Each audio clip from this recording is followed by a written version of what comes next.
sont également très présents dans le parc des Sentiers de la Nature en cette période-ci de l'année.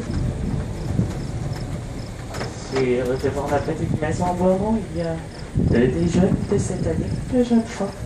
Ils ont encore une fiche de facilement avoir de 1 à 3 petits francs par portée. Et c'est toujours elle qui s'en occupe. 4 mois, ils sont sevrés et alors prêts à se débrouiller seuls. Ils vont souvent continuer à suivre leur mère durant 1 an.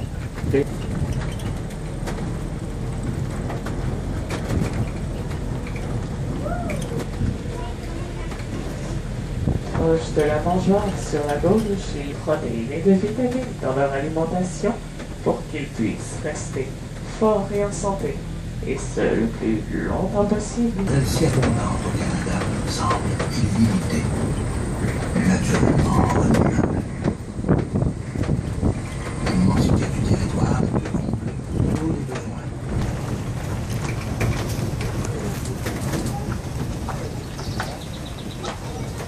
C'est avec fierté que Phileas Tremblay contemple ses champs aujourd'hui. Voilà plus de 30 ans qu'il s'est installé dans ce coin de pays. Une grange, remise, four à pain et poulailler, surtout le poulailler. C'est cette petite cabane très simple, certain bien-être, un plus de sécurité et de prospérité. Voilà des efforts bien récompensés. Ce que contemple Phileas, c'est le rêve d'une vie. Au 19e siècle, tous ces gens sont en quête d'un même idéal. Changer la coloration de leur pelage pour passer plus facilement inaperçu dans la végétation qui les entoure. Mais le poil qui est sous leur queue, lui, reste toujours très blanc. Et ils l'utilisent comme des ruminants, comme les vaches. Ils ont un estomac séparé en 2 ou 3 parties distinctes et ils peuvent faire remonter de l'estomac à la bouche des petites quantités. Ici, pour regarder attentivement au pied des arbres, un petit peu plus loin de nous, il y a également au moins une femelle wapiti qui est couchée là.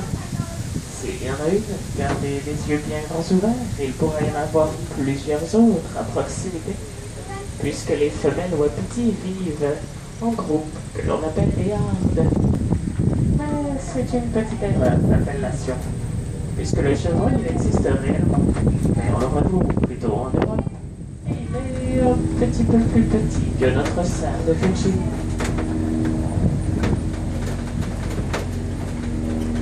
Que refont leur plumage, mais les femelles et les jeunes sont toujours plutôt brunâtres. Et c'est un autre cerf de Virginie sur la droite.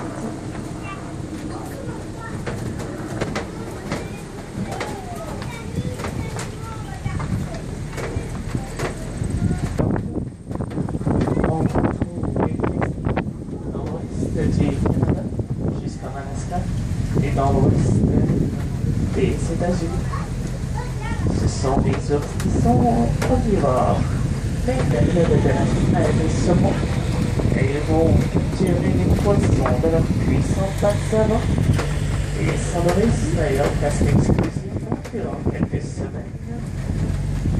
Alors vous allez très bien la voir, et les trains sont des ours qui sont très ronds, avec une bosse sur le dos, de très bons yeux, regardez loin le dos qui les a. Il y a un deuxième ours brun, celui-là c'est un ours Kodiak. C'est d'ailleurs le plus lourd de tous les ours, puisqu'avant l'adulte, effectivement l'ours Kodiak sur l'île Kodiak et les archipels autour, ils sont situés.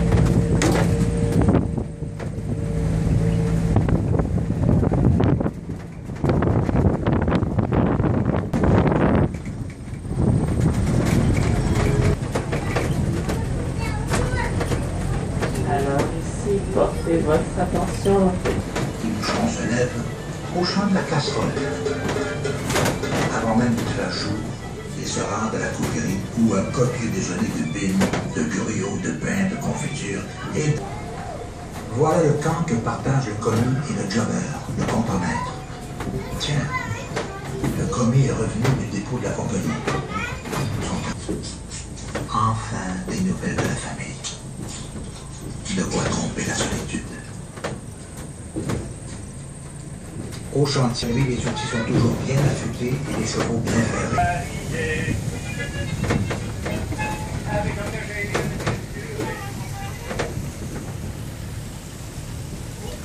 Dans quelques secondes, vous allez voir les bernaches du Canada.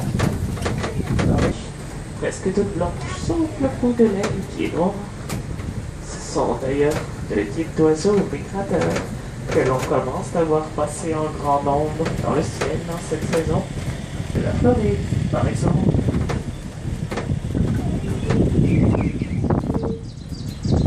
Enfin, le printemps. Les milliers de pieds au bois empilés sur le lac sont libérés de la début de glace. Ils s'entassent contre les portes récluses qui les retiennent. Les bottes à clous. Piqués crochets sur l'épaule, ils s'en vont au lac. Les voilà, naveurs. En équilibre sur les billots, les naveurs poussent et roulent dans le café à la main. D'arriver à passionner le chemin rapide, servant au transport du bois. Sans le réseau hydrographique exceptionnel du pays, le transport de ces millions de cordes de bois aurait été très difficile et très cher. Au 19e siècle, une bonne part de l'économie du pays repose sur les larges épaules des bûcherons et des draveurs. Ils sont les héros légendaires d'une époque révolue de traite d'Achoir-Mouchouane, avec sa maison, son magasin, la poudrière et le jardin nécessaires à la vie du commis, qui y passe presque toute l'année. Ces Blancs, Européens et Canadiens, et les sauvages, les Amérindiens. En langue indienne, comme on disait, ou en anglais et en français, les échanges de marchandises permettent aussi de troquer des brins de culture, de connaissances et de sagesse. Lentement, sans vraiment le réaliser, une nouvelle nation prend forme. Une nation Très poilue. Et en cette période de l'année, ils commencent déjà à refaire leurs poils d'hiver. À une autre époque, eh bien, les Inuits pouvaient amasser ce poil lorsqu'il tombe au printemps. Ils le tissaient alors pour en faire des vêtements. Aujourd'hui, c'est tout à fait normal. Comme je vous le disais, ils font leur poil d'hiver. Et par une journée chaude comme aujourd'hui, le poil d'hiver est un peu trop chaud.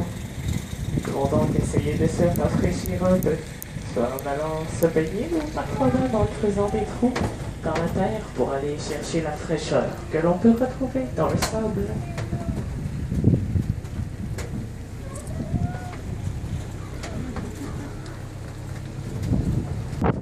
Et cette bosse est en réalité une bosse de muscle. Elle est présente pour les aider à soutenir leur très lourde tête et le punch chez les mâles qui peut peser jusqu'à une trentaine de kilos. D'ailleurs, portez toujours bien votre attention sur la droite, c'est là que nous nourrissons les orignaux. Et ils ne sont pas toujours faciles à trouver.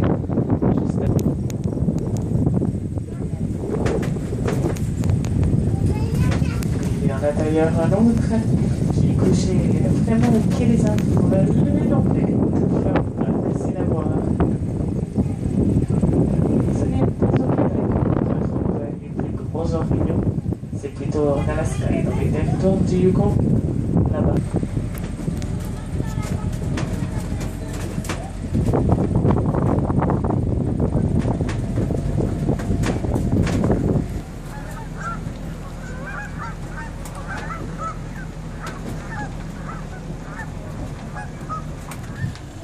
Les bernaches, ce sont des oiseaux fidèles, si je puis m'exprimer ainsi, car lorsqu'ils se choisissent un partenaire et le gardent pour la vie.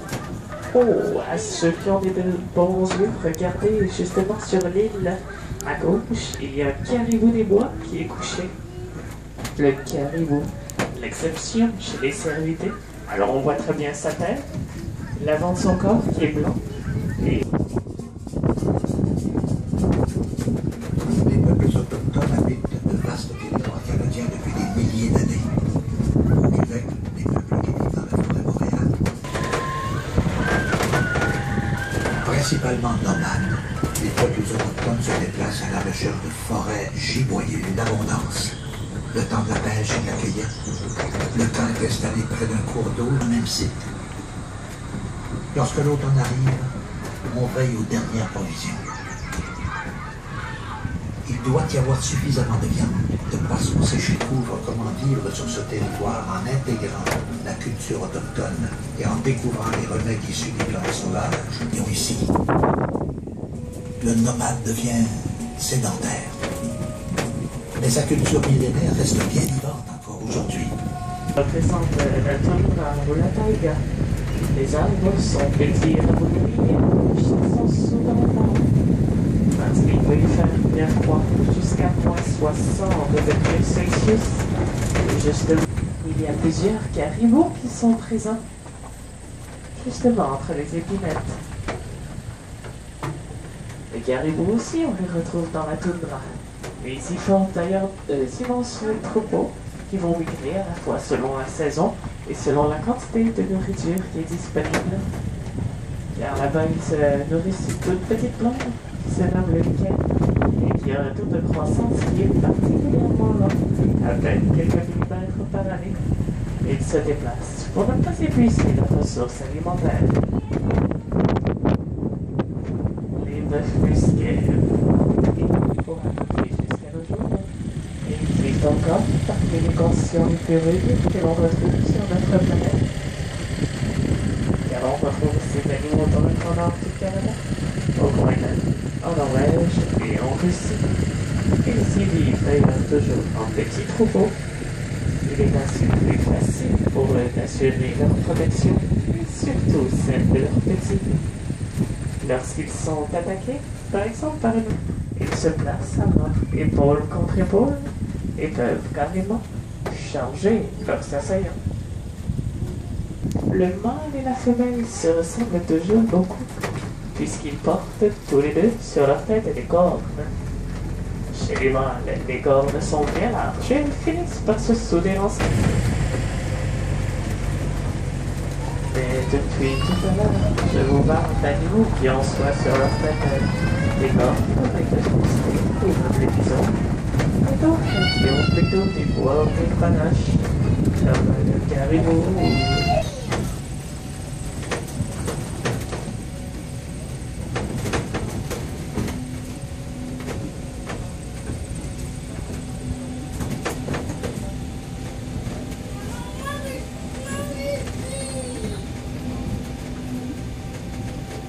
ils leur réservent de nourriture, puisqu'ils se préparent à l'hiver qui s'annonce.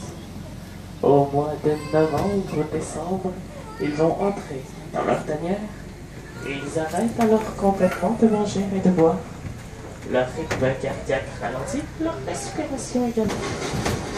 Soyez sans crainte. Le grand Tracel, 75 mètres de longueur par 25 mètres de haut, a déjà fait ses preuves. Sont l'un des exploits d'ingénierie liés à la construction du chemin de fer au 19e siècle. Fabriqués avec des arbres coupés le long des voies ferrées, ces viaducs permettaient de franchir ravins et rivières en un temps record. Ce n'est que lorsque la ligne de chemin de fer était terminée et rentable qu'on remplaçait le Tracel par un pont d'acier. La construction du chemin de fer pan-canadien, long de plus de 6000 km, un rythme nouveau, rapide, enlevant.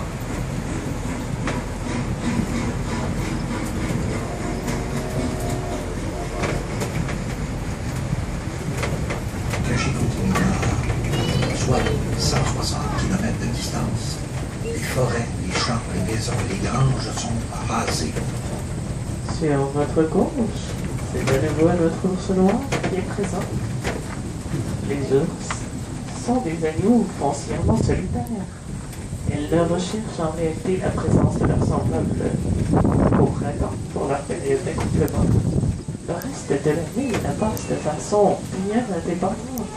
Ils s'évitent même le plus possible leurs semblables. C'est la dévastation. Mais la nature se prépare déjà à renaître. Avec en prime une surprise de taille, le bleuet. Cette petite baie indigène prolifère très vite dans la région incendiée et laisse un héritage écologique qui fait encore aujourd'hui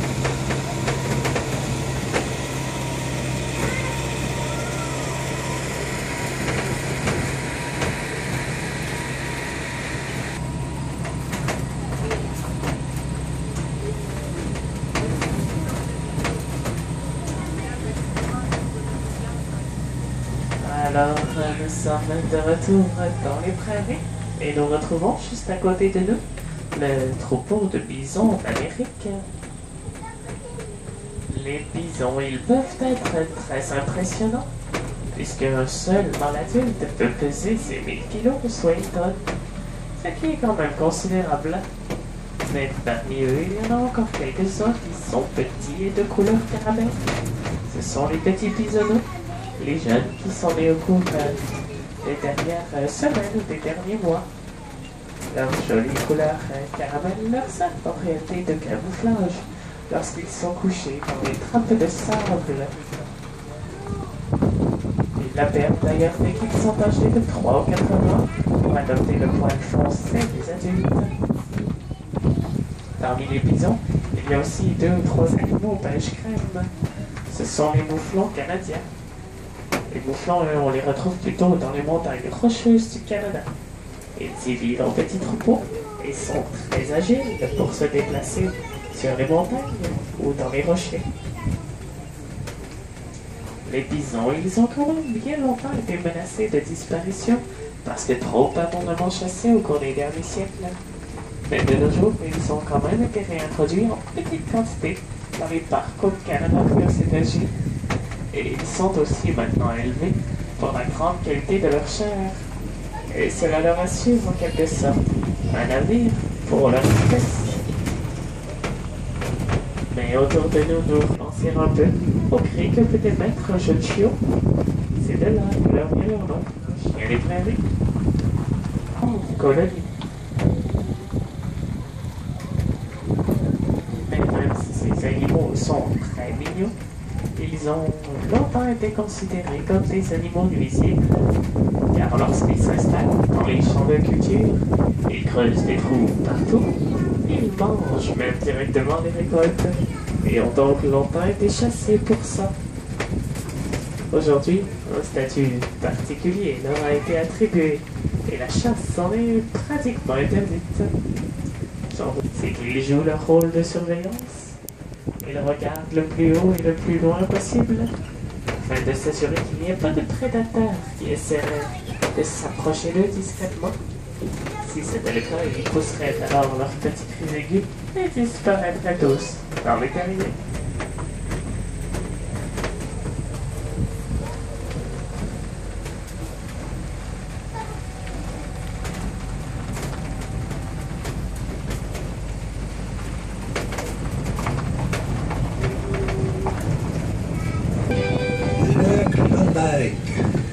Promesse de richesse et de prospérité.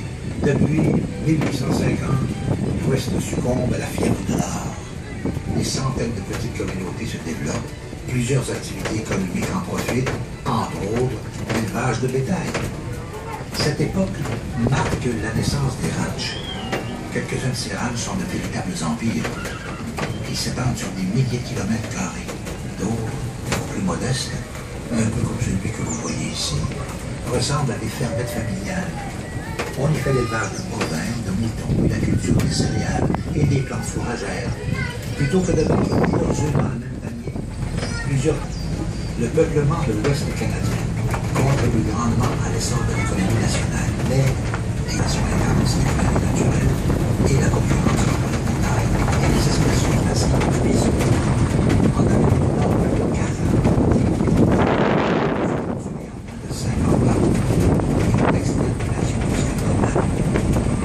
l'abri dans sa cabane de bois rond, le trader a choisi un mode de vie ni occidental, ni américain.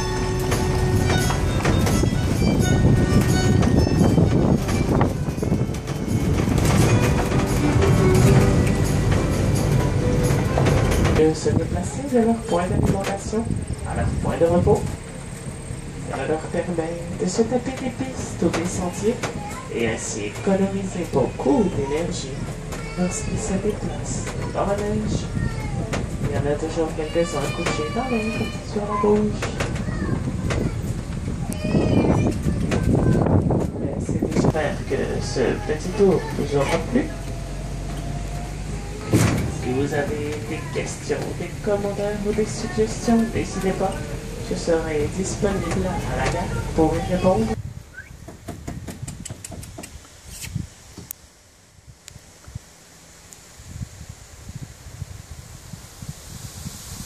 vous réussir à prendre en photo.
Oui, la femelle a été retenue avec les jeunes. Oups. Ça s'intègre bien. Oui, très bien. Mais le mâle, il est plus là. L'ancien mâle. Non. Il avait relâché. On le pisse. Tu veux pas? Ah, la femelle, c'est là en haut.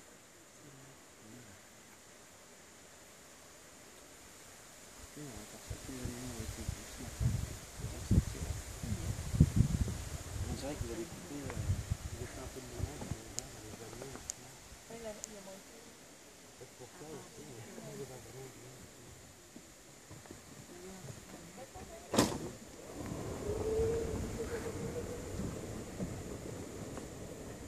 Elle varie les heures.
Viens voir Marshall.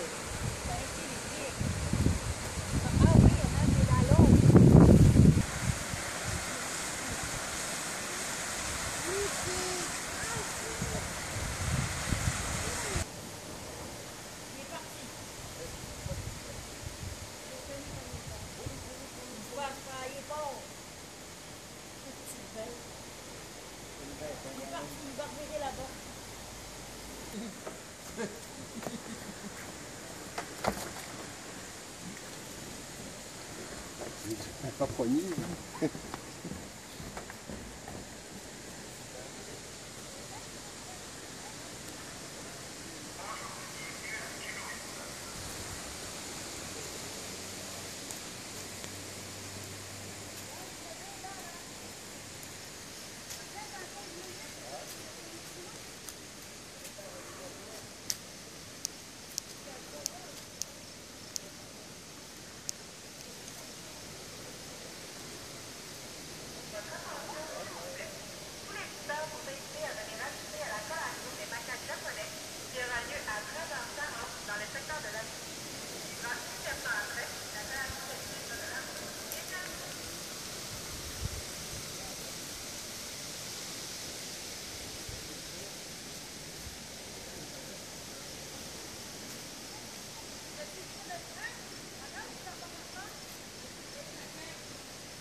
à devoir finalement quitter le groupe pour pouvoir s'accoupler avec de nouvelles femelles, des nouvelles femelles.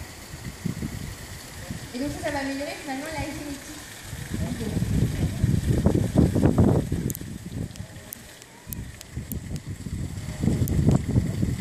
Donc la période de reproduction vient de septembre à février et la gestation va durer environ 5 mois et demi. Les femelles mettront au monde alors un bébé qu'elles garderont avec elles aux alentours de 2 ans. Et c'est par l'observation que les petits font par les agriculteurs qui veulent protéger finalement leur culture des macaques japonais. Également, il va y avoir le problème de la déforestation qui va venir causer des problèmes aux populations des macaques japonais. Sur ce, la collation des macaques japonais est terminée. Je vous invite donc à vous diriger à la collation des tigres de l'amour.